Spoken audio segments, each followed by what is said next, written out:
Tu as sur un discours mingité. Tu as commis un temps où tu agir sur le terrain. Comme Bisson de Stolo la révolution. Comme Bisson de Stolo il faut soulèvement populaire, tango et coquille. Et c'est qui doit réfléchir maintenant pour que ma camonesa. Merci beaucoup, Ndeko Michel Mangala. Trésor King, vous qui les Congo. Au petit terrain, les canines avant tout côté, vraiment, la maman du Cambo, et celle qui est tout ça, la deuxième direct. Yenge Matondo Yingeta, le sac on va colo Congo, Soba, Kolanda Biso. Et le Gozobisa Lolemo Kaka, Mino, Ayamba, na Monoko, Talabiso, Barwande, Makambago, Salabiso, Naba, continue de paix sa pouvoir, Bakozokisa, Congolais, Nde, Bazokisi, Biso, Motema, to outil terrain, Temeto, Ezaloko la récré, to Bimi, Poto Landaba, to Poto Zong à l'issue terrain, parce que la résistance doit continuer. To yebo musala e kotinda biso musala ngwa résistance. O peut to ko salo ezaka résistance. Maman Joël Kombe bato ba Rwanda ba kolakisa ba konzi ya Congo ke toza ba papier. Et loko eza appel o to ko pesa ka ba résistante na bato o ba koloba bazana pouvoir. Tango moto mo telemi alobi moto moko ta koki ko bengana ngana Congo ate exception te. Alobi moto moko te. Donc na moto yamba ngai. Na yo moto komisanga na Congo ozana tina te. Est-ce que loko koki ko interpeller bato babundela ba pouvoir a bato te. Moto mona ka soki moto balingi balongole na pouvoir. Moto balingi ba bengale na Assemblée nationale ba moto ebimi point mais otoko bundela vie ya bato. Eza lokola problème ya est ya Congo et comment normal. To koma ko zongo normal. Oh na Congo ya ba Congolais normaux. Biloko bongo ekoki kozala normal te. Eza biloko oyo il faut to dénoncer. Ba enlever bana ba ba ki ko sala examen dissertation ba enlever bon. C'est que ça qui cop na bino botinda bana ba sala dissertation bongo ba enlever bango. Bo bande ko luka misunya ko pesa ba Rwandais. Mais biso to kei poto yebisa Vincent et si quand Noël na Congo te Vincent obiza to frapper pour to la kisa bino pona la kisa ke moto ko telemele na Congo azate. De ba frapper bunyat.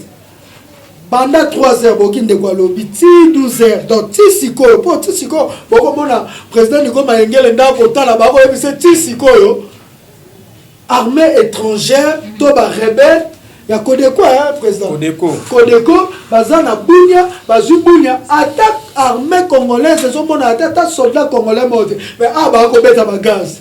Ah, bah, comment on a le roi à la guerre, tant qu'on va moni, biso, bah, moni, ah, bah, Michel Mangala, bangoyo, bah, Nico Mayengele, bangoyo, bah, Trésor King, yango, bah, Nanyo, bah, Pafi, yango, bangoyo, bah, no, bah, Tama Kelele, le col à Bakana, qui, boyoka, qui voice, bah, Kani, bah, Boma, Batu, nako senga, nako louer courage, oyo, ya ba kulutu na ngai, na biso biso tokasaka lokwa biso bilenge bato tobanga makambo te bakulutu baza na bana ti baza ba responsabilité bayoka ki pe voice wana bako kanela Nico Mayengele Michel Mangala nani mais tokiti na terrain qui veut dire tokoya pe ko banga to bomba ni pe ndenge bayoko taku bayoko na Yesu bazaka na Yesu babanga mais résistance et banga te ennemi à révolution ezali peur yango biso otoza atolongo li peur bande ko na biso oyo baza libanda bande ko na biso baza partout o balobaka soulèvement et comme tango soulèvement tango ya kolakisa ke to tie biso nyoso loboko na pate ya soulèvement yango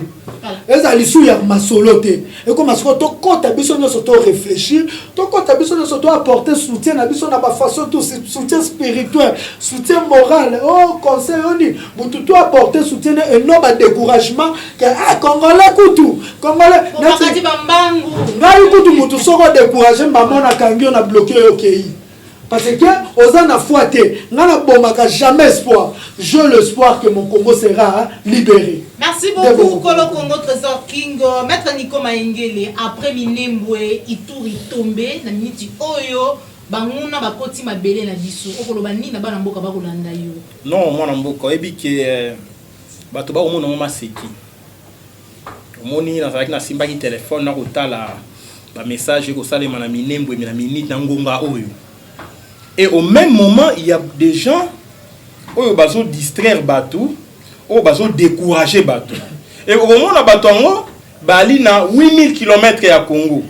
Bali Batou Rwandais ba kota na ba réseaux sociaux, ba pesi ba kombo mo ba sobriquer. Au moment na Kitayamboka, motro akomi Kitayamboka. Ye obe afinga kakaka. Biso to kiti na mabele awa. To ali comme ça la politique locale, la carte d'état-major militaire. Tu es dans ma belé, tu es biqué, tu parques moto na coin, tu es motuka na coin, batoba kolanda yo, on ne peut pas se livrer dans un combat. Batoba kolanda na motuka, yo tiki motuka. Bon ça la ligne, bon démarrer motuka, bon contourner obstacle, bon jongi na ma. C'est ce qu'on a fait. C'est une tactique de guerre. C'est une tactique de guerre. On ne peut pas dans une bataille, bon la possibilité de contourner obstacle, bon tiki ne peut pas via quoi. Bon tiki ne peut pas quoi. Non. Yango no monike tango to kimi mango to zuli bende ya moto to contourner obstacle to zongi sous ambassade à Rwanda. Donc c'est une séquence ya combat au kosala en direct. Oui. Yango monaka même na front militaire. Au moins beaucoup attaquer bo moni ah non bo tomber na embuscade. Bon ça ni beaucoup ça la repli stratégique parce que ko kimi ali une des techniques ya combat. La technique ya combat. Na kimi na gauche na contourner na droite toujours mis na terrain. Si quoi ça y a ma sécurité. Si quand tant que tu contourner, tu zongi l'obstacle, tu continue l'objectif. Alors, pouf tu coup de fil. Tu vu ba image. Monguna continue mboka. Tu es ici ba militaire wana o ba alina teni à la police mosusu ba ko ba kinya Rwanda. Na Kinshasa ndeko. Na Kinshasa. Yo mona wapi? Yo moto ali soki na poto so na combien de kilomètres mi pesi so ikite ya mboka o mi pesi kombo ba congolais policier ya Congo o ya yé ko couvrir une activité pour la sécurité soi-disant alati déjà cagoule tango moto alati cagoule l'intention de nuire est manifeste donc ebi na alati cagoule na bombe longi na koboma moto ko yeba ngaité ce sont des réalités sur place sur terrain tango beti bato ba gaz et que tu as na mateka na motuka on na mateka na poche il faut que ça la nini ko luka mayo tie mateka ozongi na bitumba et ça te que tu as la marche sous les neiges tu as la marche na mikili ya poto est-ce que pas ko boaka ba tomate ah ba ko beta masasi ya ni tomate te est-ce que pas ko boaka ba pomme au moni ba tie ba to ba baïonnette on nous a repéré on était un groupe Nico Mengele yeo nani King yeo Michel Manga tu étais là na biso na maman joie bango aussi bango parti ya motuka to contourner to zone donc ya ma sécurité ali ba match d'entraînement to sala mokilié ba ke congolais na Kinshasa telemeli Kagame a telemeli Rwanda mais comme Dieu azali maître ya circonstance omniprésent omnipotent omniscient alors bikie Nico Mengele pese penge Michel Mangala Pavi et King Joël Kombe bande ko grâce na moni na terrain ba onyoso pour la tête ça fait que tu ali dans un combat noble pour la tête ça fait que tu ali na bosolo abi tala ba Rwandais ba koti na Ituri ce n'est pas un hasard c'est une jonction au moni ba congolais ba bimi Rwanda koti congolais bimi abi to sengi démission mais c'est Chilombo la na Ituri na Bunia il y a cinq démissions à Chilombo, c'est une communauté d'esprit. Il y a un peuple. On a ça dans Bounia. Mon tabi en prison de Joël Kombe. Pour mon nom c'est qui? Ituri Bounia Kwei, mon tabi en prison, abimi na balabala pour la revendiquer Mokanae. On a que bomba. Donc, Babouki prison à Bounia, prisonnier abimi le bitu le doit partir. Un prisonnier. Yo ce qu'on doit aller libre. O ko senga nini? Ba militaire baza wapi? La police bazali wapi? Population lobby qui chasse et trahir. Bon démissionnaire biso to se prendre en charge. Même ça c'est betité na Bunia. Service à renseignement à lité. Ba soldat à Congo bazalité. Rebelle ou azali agresseur a continué à mboka na tenir à FRDC. Nani a pesi ba Rwandais tenir à FRDC. Tel degré à complot. Yango to mobiliser notre peuple to senga départ ya bato oyoyo libération ya Congo pour to défendre Ituri yango moni nzamba lobi mais c'est le Rwanda o bino bo revendiquer na Kinshasa yenda boto Ituri yango to bitoki to bimana na nini na liboso ya ambassade ya Rwanda na réunion ya cour constitutionnelle cour de cassation to informer mokili ke Ituri ekwei après to zonga lisusu to uti ko libérer pa vie Tonson na lisusu total bakangi nani et puis résistance yo continuer ndenge nini. Yali ma sécurité na bitumba so bo bunda bo kike moninga ko ya zoki bo lokota ye. Bo kendani na ye place à soin. C'est ce que nous faisons là sur le terrain. Donc, rebelle à côté na Ituri, lobby elle a qui minemwe. Oh yo yo, ah la Kinshasa bo ali na distraction débat photo ya Fayulu na monsieur Théodore Ngoy. Et ali distraction orchestrée par les Tutsis. Tout le monde a débat ya photo, biso ko toto boto la Congo. Et ba mukeba ba continue na jewana. On commande aleki pona nini Fayulu la télé mina Théodore. Théodore Ngoy ali moto a dénoncer que Kabila ali rwandais. Peut-être ba to ko yeba monter. Théodore Ngoy ali ndeko ya musée. En 2006, c'est lui qui avait accompagné comment, Jean-Pierre Bemba. Théodore Ngoy, a qui peut directeur la campagne na Katanga. Voilà. Il y a Bemba. Théodore Ngoy, Ali Moto va empêcher à ça la campagne à qu'il y ait une élection, à qu'il y ait occupé mandat na été assemblée provinciale na Katanga. Kabila Tombi Banda Kunaï. Banda FCC Salema, Théodore Ngoy a kota FCCT. Si qu'on yo Mike. Quand on va quitter Théodore Ali moto FCC, Fayulu a créé la pélépé moto FCC et Ali ko sala G à Rwanda, ko distraire peuple, minembo ekwei. Ok Mike alobi yango? Ituri ekwei bunya. Ok Mike alobi yango? Mais awa to ko manifester au moni na nzela. Donc to ko manifester pour na Congo et Katanate. Bato ba ko préférer ba finga ba Nico Maengele, ba Trésor King, ba collabo, s'il vous plaît. Moto tangi photo na moto comme collabo mboka o maman Joël, je vous l'ai dit, c'est notre génération qui va libérer le Congo. Génération ba Mike, c'est une génération dépassée, pourrie, corrompue. Parce qu'il y a une génération à série 6. Ah moi la série 6 allait. Ah zate. Alité. Ya moi la maman, il tourne, il doit pas liboso to alerter monde là ba image. Il tourne rebelle à Koti, Kodeko, ya li groupe ya ba Rwandais. Minembe bato ba botoli yango et ali groupe ya Ngomino. Ngomino, ba ministre ne ba ali na gouvernement Chilombo. Ministre chargé à balkanisation. Ali Awa. Kuna pe basali association pour la balkanisation du Congo, ABC. Association pour la balkanisation du Congo. Bino na Kinshasa, boko belela un tel béton. Itu ekwei, béton no ali wapi. Minembo ekwei, et puis basali démenti Awa. Oh non, Minembo ekwei te. S'il vous plaît. Il y a les Congolais normaux partout, les gens qui vivent na Uvira, na Fizi, na Minembwe, ce sont nos frères. Bato bali na Bunia Ituri, ce sont nos frères. Ba image yango wana. Donc peuple congolais soit eu conscience. Attends la dossier à Bunia maman to ko libérer Congo. Il n'y a pas 36 solutions. La dossier à Congo, une seule solution.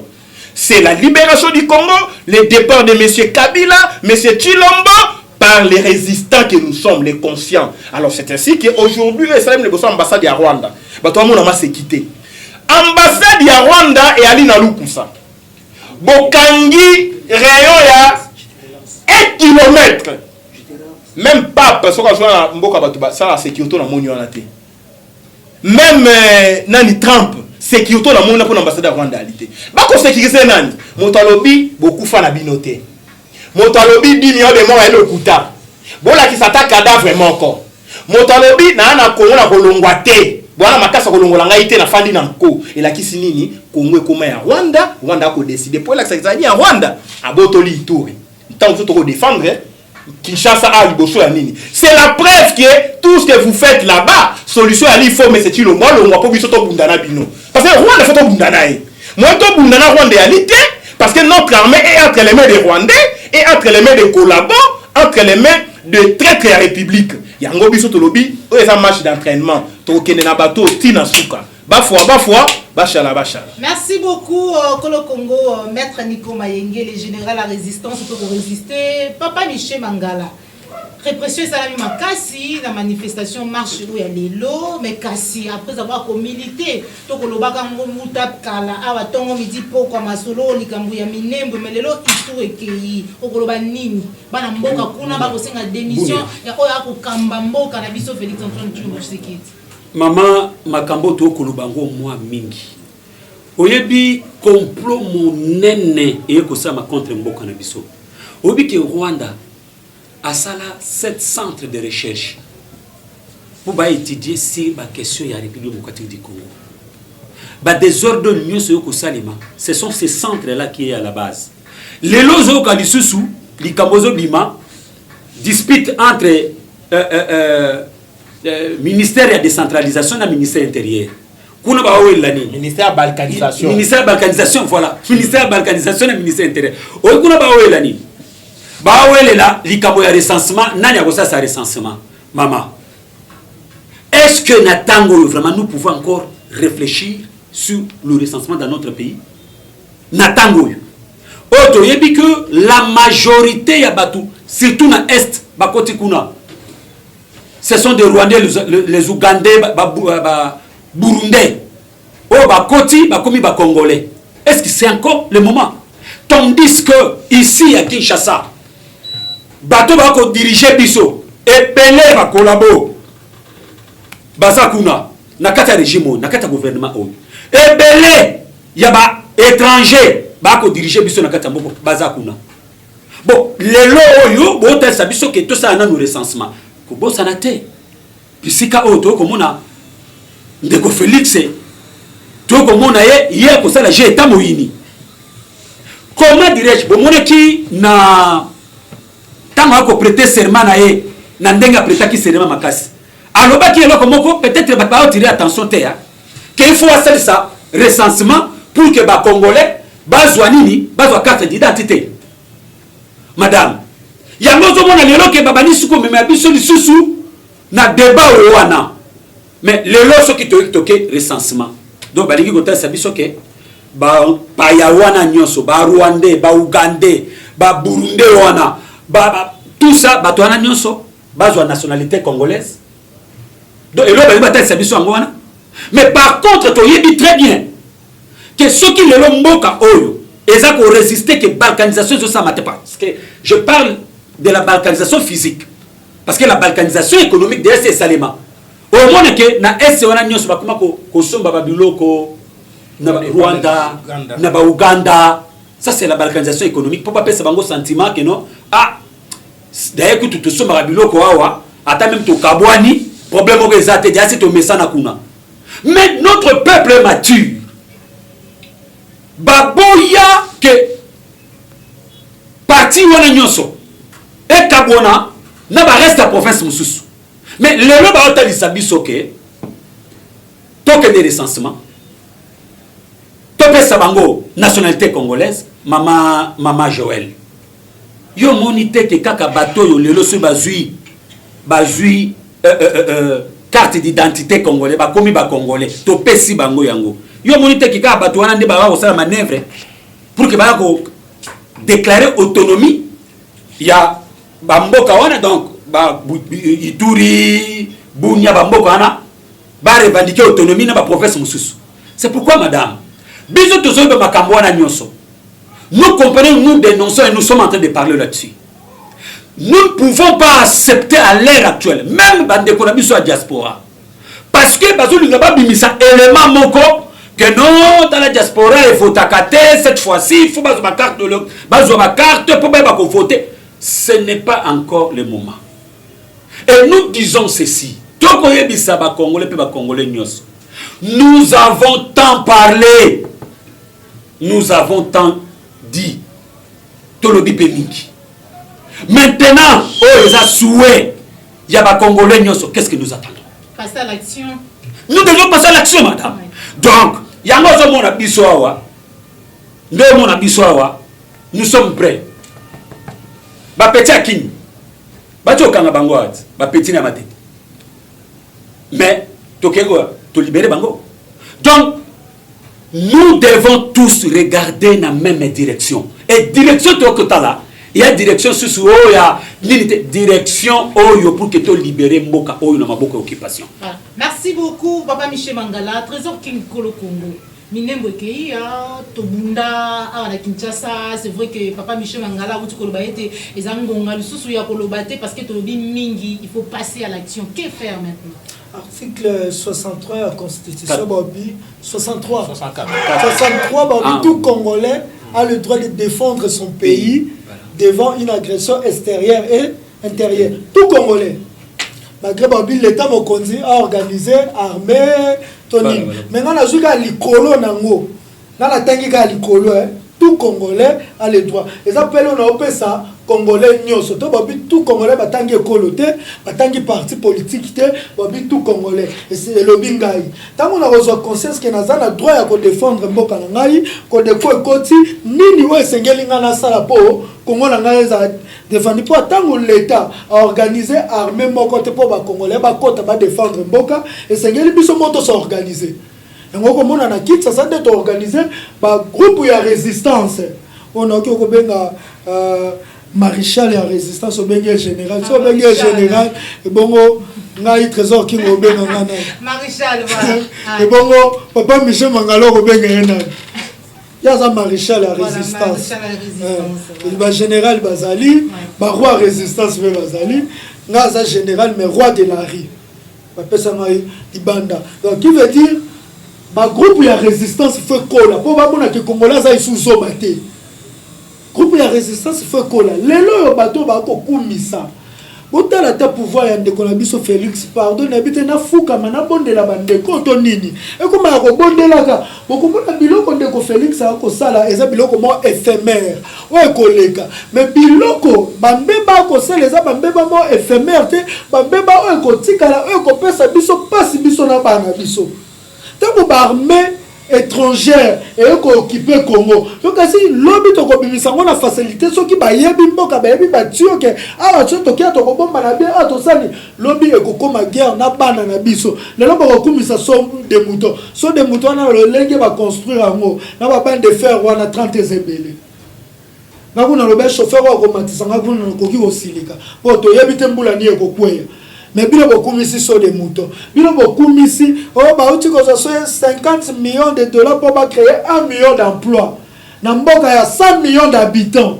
1 million d'emplois et ko sala nini et ko longola pourcentage nini ya chômage bande ko langa pardon qui fanatique ndeto boyi hein Congo et Kobonga jour bilenge ma jeune nazongi li prophétie ya prophète Taboulay alors qui joue prophète congolais nous se lenge nous ça ko s'intéresser na politique de Congo et Kobonga moi exemplement mukende ko kombe n'habite soke ko simba ba Congo na motema to ko simba bonte lobby ambassade ya Rwanda zaki voisin ya Kamere et kangami na lopango nani ya Vital Kamere tobi oh boni ambassade ya Rwanda ko zaka pembeni ndaku ya Kamere donc je vais ko senga visa que de mariage à James à mon année pas c'était bisika maman Mida alors bi maman Mida kende kuna lo baba tindela ka visa papa lo bi ba tindela visa babwa ki nebite babwa ka kionde mais lelo yo tango to marché ba bien bano koto bakola ko boma biso to longwa lelo e komi na immeuble ya Ruberwa.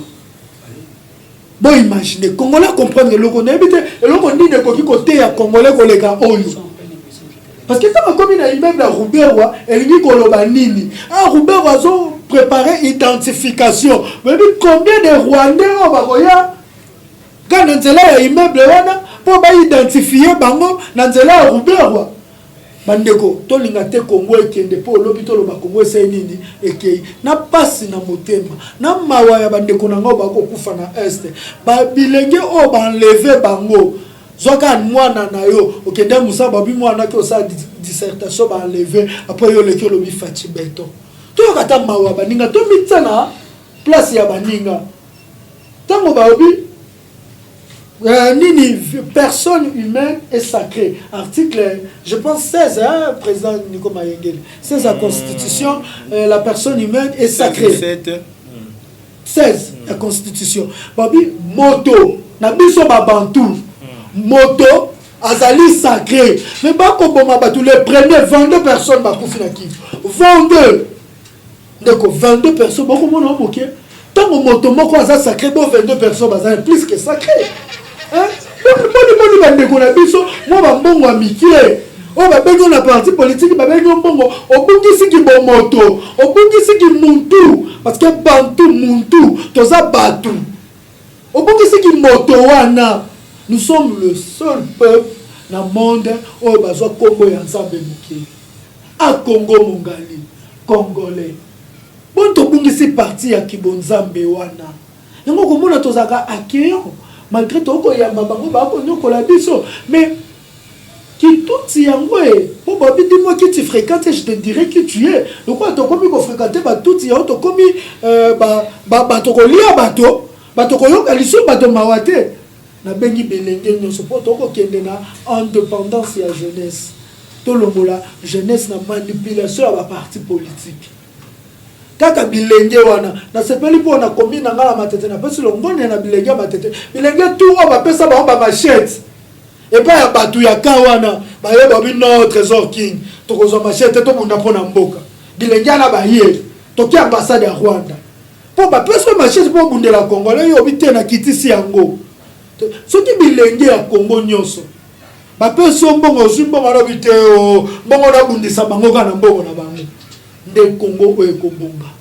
To libérer jeunesse, to singa indépendance à jeunesse. Voilà, Bandeko Balandi applique la télévision, vous allez belé, beaucoup tabo partager, to kolobela maïta limbo cannabis République démocratique du Congo, otoko bundela, otoko luka changement total pe libération ya mabele la biso o eko kende na maboko ya banguna maître Nico Maengele mutuna moko par rapport toujours na actualité mais kasi to ebiete bandeko surtout ya la muka bien kinga na moimbo kame awa na ko sala musala comme journaliste ba kolobela tes propositions, tes positions à moi mboka Martin Fayulu, le président Eli, par rapport na likanisi o Théodore Ngoyazwaki, tant déjà to yebi ete mboka o to bunda po ete ba tuti ba Rwandais ba kende mekasi. Yo aussi li ko soit aligné sima ya ba Rwandais, to sima ya Kabila po ete mwana mboka ndeko na yo Félix Antoine Tshilombo akende zali po ete to luka kimia po ete Kabila zonga la bokonzi to bon niveau.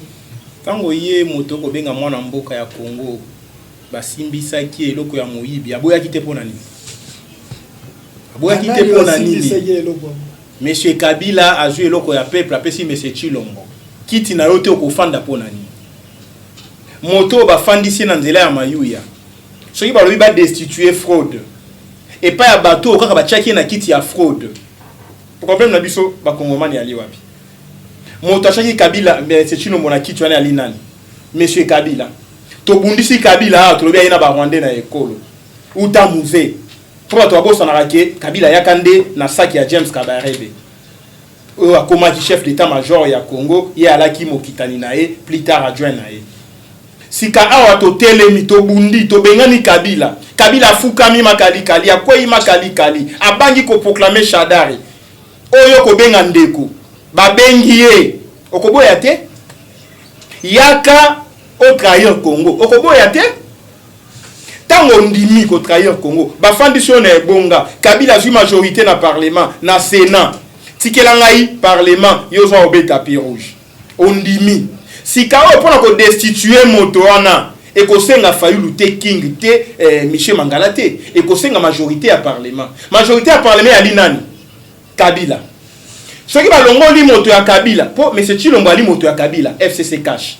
Ce qui va longoli moto ya Kabila bako tchanani selon constitution et occupation bako tchanani moto mosusu ya Kabila comme on a Alexis Tambwe Mwamba les bombardiers des avions pour y avoir chassé à bombardier obe moto ya Kabila problème ya Kongomani ali wapi déshabiller Saint-Pierre pour habiller Saint-Paul yango na biso Kongomani oto na résistance au lobby attaque Kabila a décidé de destituer monsieur Tshilombo Nanzela ya plainte. Pour Théodore Ngoyali avocat. Il y a des juges au Kabila ngona musana ndenge ya mabe. Les deux juges ba destituer qui votent ya peuple. Aux côtés de cet autre juge. Position Congo normal ya li clair. Niko maengele asima ba individuité. Niko maengele ali liboso ya Congo. Nakozana na sima ya Congo te. Na sali liboso ya Congo. Pona ko bundela Congo. Soki ali na sima ya Congo, bato ba li liboso ko ba otake Congo ebokweya. Donc biso sa photo la liboso ya Congo. Poto bunda Congo ekweya te. Bato bala to na sima ya Congo oh. Kaso yo la sima ya Congo. Bako beta eloko ya liboso na yo. Oko ti ko limwa. To za la liboso ya Congo, to défendre Congo. Yango biso ko to bito eza liboso ya Congo. To ko défendre Congo mama landanga na bokebi. Sika oyo monsieur Théodore Ngoyi ozali avocat akei ko mona mboka Martin Fayulu. On a benga ngo ya distraction publique et massive. Aïe mon amboka Martin Fayulu yo ali président élu ngapi na lai candidat président na yo ki olobi makambo ya destitution à monsieur Tshilombo violation à constitution na ba nomination à salaki na meeting ngai pe na ye koyebisa c'est ça la vérité. Ngai avocat ya bato ba destituer qui na ye koyebisa oke nga kutu na kofunda fo ile lobi bato yo za avocat na bango basala ki ngai mabe balaki na ngamba bato babotola ki ngai vote na cour constitutionnelle. Omoni l'ironie du sort, bango basali ngai mabe Tshilombo pas sali bango mabe. On a vocabulaire juridique oui ça le komoko na États-Unis ba benga impeachment, destitution, le fait d'être déchu à l'échéance na droit na biso ali article 167 ya constitution.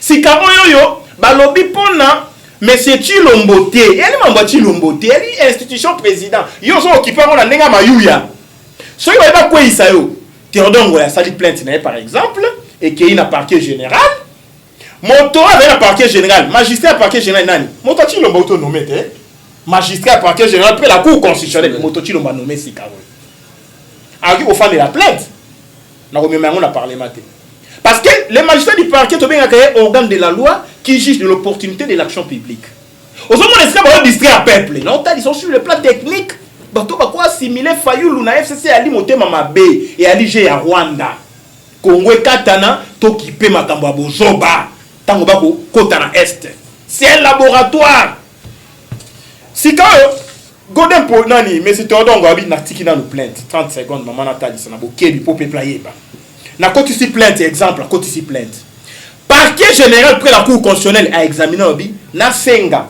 o ba benga mise en accusation à chef de l'état a comment accuser ba inculper pour na comme accuser na procédure ya mise en accusation il faut parlement sangana nani la majorité le couter na parlement Kabila na Tshilombo FCC cash ce qui habite au sambi ça a été ba ko boya te ya Fayulu ya liwapi na makambo wana ce qui peut mise en accusation ba Kabila ba bi moto to liaki na yemeto moni neta ko sala moi bilinga ba autoriser ba mettre en accusation et sous quitter magistrat parquet ozonga na dossier asali rapport asali banquette akosenga soka monique na ina bilembo on a ko memaye devant la cour constitutionnelle ba sambisa pour la haute trahison violation intentionnelle de la constitution magistrat parquet ozonga lisusu na assemblée nationale donc mise en accusation ya ki sénat na assemblée nationale réunie en congrès mais autorisation à poursuite pour batinda pas ya juge naturel na cour constitutionnelle et ali kaka assemblée nationale majorité absolue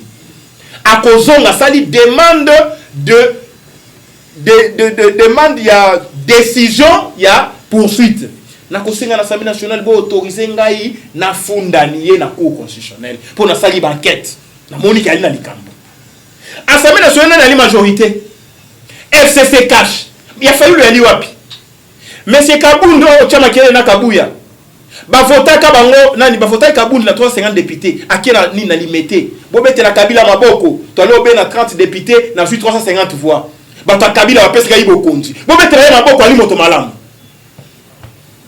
tango ba décider ko destituer pour la nini ba loba quitter que Kabundo ba longolie na cause à Fayulu c'est la majorité à Kabila a destitué moto ba mettre na punda moto matio na punda yinda ko kitisa na punda ndenge ba matisa ki monsieur Tshilombo na tapis rouge ba tout ceux qui va décider ko longolia tapis rouge etali Fayulu wapi etali King wapi etali ngai wapi etali peuple wapi ça la déclaration de ma réalité ce qui n'est pas interdit est permis yebsa na constituer pekisi na fanda na yo ndeto sola mobeko epekisi Fayulu ayamba Théodore Ngoité donc Tshilombo amona Kabila balia tobeti maboko basukoli tobeti maboko oya pangusi moninga mai tobeti maboko mais nani Fayulu ayamba Théodore tete mboke baby siko s'il vous plaît na moto yo ba photo ya ngwana te omoni Kabuya na Kabila na kinga kati na payote Kabila telemi na katikati Kabunde na droite ya Kabila Kabuya na payote bako mela champagne sika bino bokenda kinga kati bolia kana Kabila bokoloba te Fayulu ayamba Théodore Ngalobi soki bokokwisa nié parce que l'avantage c'est quoi Félix doit être destitué un jour par le peuple moi je ne compte pas dans l'institution où il y a miyibi parlement sénat ya bloko moyibi peuple a destitué bato babi ki ono soki balongolié alesita mon mandat au kota wana Fayulu ako prôner plein sortie à crise et commis plein aggravation à crise yoka motuna pour un champion yo lobby était plein de sorties à crise plein de sorties à crise c'est Fayulu pour on a pour la libération pour nous nga prendre un soulèvement populaire article 64 prise en charge populaire mais na plein à Fayoulou le président élu a reprendre élection anticipée ce qui va l'ongoli mais c'est Chilombo Bache l'excitant Mumba c'est élection anticipée pour c'est non schéma à Fayoulou pour il faut 120 jours pour sa élection mais avec quel CENI avec quel cours constitutionnel avec quelle armée oh bête son assassin yangwana ce qui va l'ongoli mais c'est Chilombo et pas monsieur Kabila Bache nani Alexis Tambwe Mwamba okomona na IDPS na Lamuka to telemi to bengani bango nyonso to bengani na Chilombo FCC cash na Tambwe Mwamba FCC cash na Kabila FCC cash bango nyonso bokendani na Rwanda to kokende kotika bango na ambassade ya Rwanda kuna pour basali eza nyongo bakoti peuple tango to kotelema to kotika mon ambassade ya Rwanda bref et ali distraction bloko ya photo combat et libération et ali notre génération ko libérer mboka les Mike ba de balembi hein ba fandatika politika atika politika abundi wapi biso tango toko bunda makambo ya lamuka Mike muke ba ina boloko akoyebisa biso Chilombo ali présidenté abimi na boloko et ko biso Chilombo comme président ata makambo ya mesure barrière ya covid na bengi obe président na loko wana merci même biso est-ce que wana bitumba ya solo wana na musala to sala obimi na boloko okosala ta réception tie biso tomelaka masanga te king ande otanga na boloko mama Joël Kombe ande otanga na boloko niko mayengele ande ozanga tisira ndeko otanga na boloko ndenge na bimi boye en tout cas na pesi mino longonya merci bobundeli ngai ingratitude akopesa merci na Katumbi oya ande biso Katumbi akotala ngate bata Katumbi bakoya na boloko te ensemble abandonner ngai abima boye merci monsieur Katumbi sika oyo moto motindo wana lembi combattre alembani moto ayokali na Godepoi onga na kote nemi na Godepoi akolobisa ngai te na nzela to ko lekana ne akotala nga lokola satana lokola esprit méchant na ecclesia na e likolo ya Mike muke bay lelo akeya mei na champagne bakei na pa Franck Diongo ba meli champagne basali nettoyer ba lei taba ndeko yo bimi na boloko mbala moko boso vaccin ya covid na mona te ba pesa peuple vaccin kufa na yango ce Buranda Mike Mebosilaki ya on obia tika bitumba atika ni bitumba po biso nde toali génération sacrifiée génération consciente génération na bango ya li génération bi chop chop oui bi chop chop mutawande ko bango vie na Christian Badibangi merci mon ami. Merci beaucoup maréchal la résistance maître Nico Mayengele papa Michel Mangalo vous avez mon communicateur à la Mukala Panzani pour la minute oyoka malobo maître Nico Mayengele akoloba pourtant bobundaki et longo pardon de co s'il vous plaît 30 secondes la muka obsoto ko bunde ya la muka ya Mike te ya li la muka populaire biso to créer concept ya la muka populaire wana bokebi yo Mike Mukeba ali conseiller chargé à communication ya coordonnateur soko moni mbeba okomona coordonnateur te ni netindaki lokola diarrhée pulu moto ko le kalibu mumbango diarrhée verbale ale na télévision a gangani pona ni ta ko kende pas mon considérant no maki est coordonnateur ton nom qui est na prison coordonnateur chargé à communication un prisonnier pona asana na actualité abimi a se déchaîner baluki libiso mbo asimbu moto mo yango dans jiba lobati soko katisi imbo kati balé na ngambo akoswa yo Mike a suivi biso après que to katisi balé maman oyebi na makambo tout ce qui s'est passé quoi omoni ngana ko seka bango parce que omoni so za suna peuple te ce sont ba comportement sengi ki bat basala biso le to ko lobela la muka populaire parce que biso to za na kan ya peuple ay bongo ye Mike azana kan nani ana peuple ah bon mais ay fala ya wate bitumba zalia to ko longa to ko zonga kunati zwa image hotel sa suso ko mona yesu kuna ok no za image hotel so ko mona ye kuna population ba ko bunda pona makambo oyo ya minembo ba ko bunda pona makambo oyo ko fina biso ya ko kabolambo ah mama tika mama obili na makambo problème ezali nini problème ezali ka moko ya problème ya leadership obi du fait que peuple congolais lingi Fayoulou mingi alors qu'est-ce qu'il faut faire il faut que salir Fayoulou c'est ça la réalité tala koyana yao le 22 août plus de 3 millions de personnes na balabala kotoyo mupanzio batu na katikati batu alors tango batu oyo balingi leadership ante bamoni il faut tout faire yango moni misolo etamwami ngeba sa point de presse lobby basala mais bas comment so sala ngote point de presse ngeba sala lobby ko so sala il faut basala te biso to bisaki bango balobaki ke o ba pesi biso 48 heures soko to tuki olobate bako bimesa nyo en passe biso bité 48 heures zebele to pesi bino kaka 24 heures boloba mais ba nyaba sa conférence de presse basala nsuté point ni donc maman omoni pourquoi to koloba ke to ana ngambo ya peuple omoni tango likambo population etelema ki awa boya ki alliance oyo ya bangomi bale ya mwasi na mobali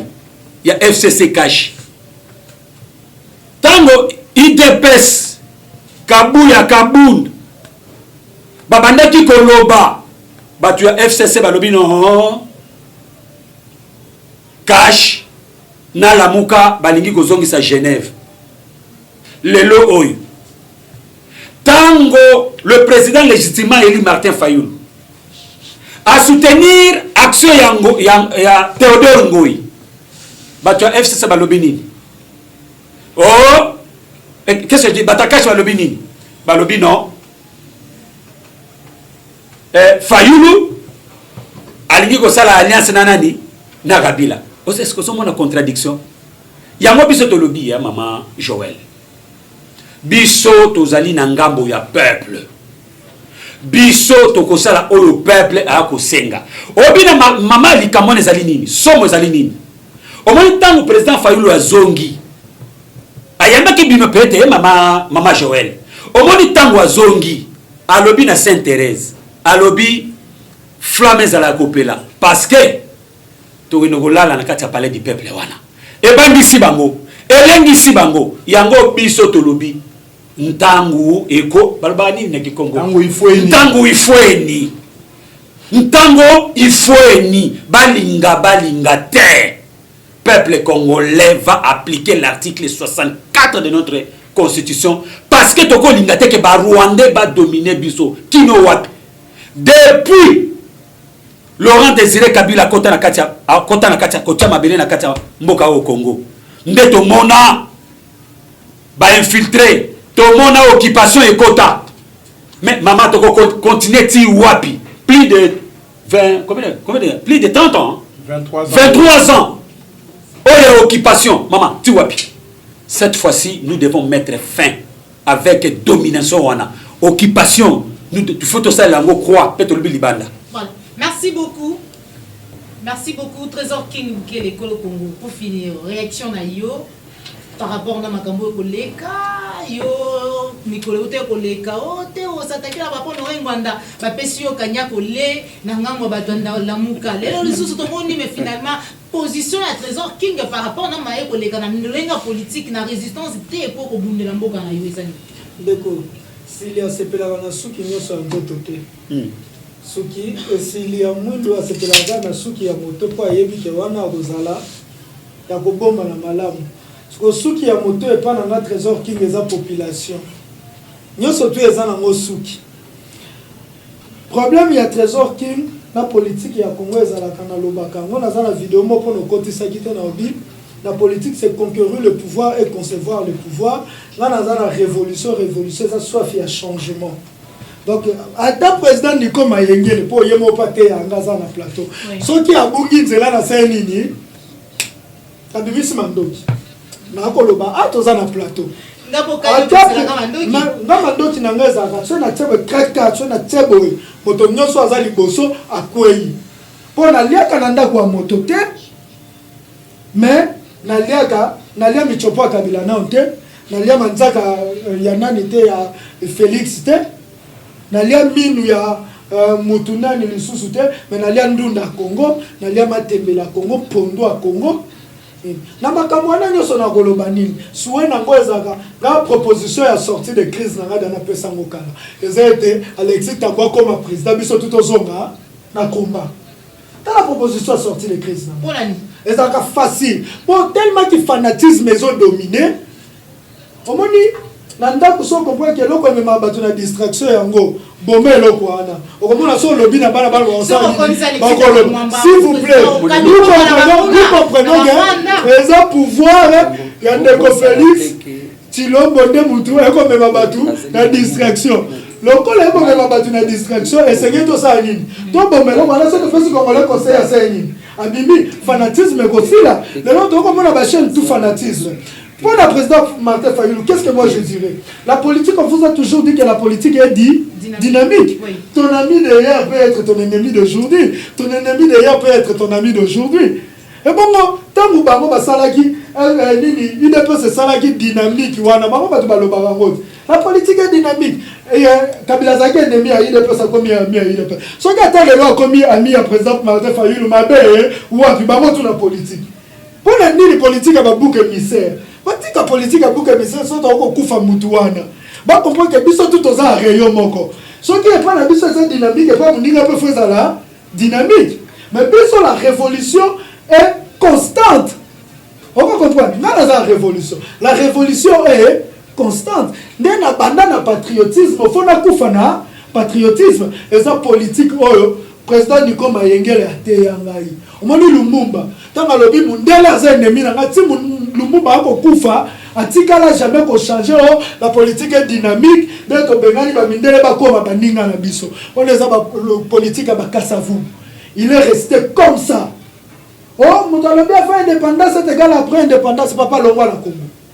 On a dit que c'est le discours à Lumumba, à Tchango rouge à lèvres, à Tchango faux d'été, à Tchango.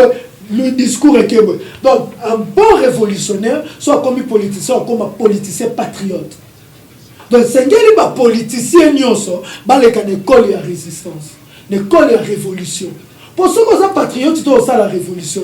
Nous avons des politiciens révolutionnaires et nous avons des politiciens dialélo. Et bien la bino na Congo baza révolutionnaire ou comment?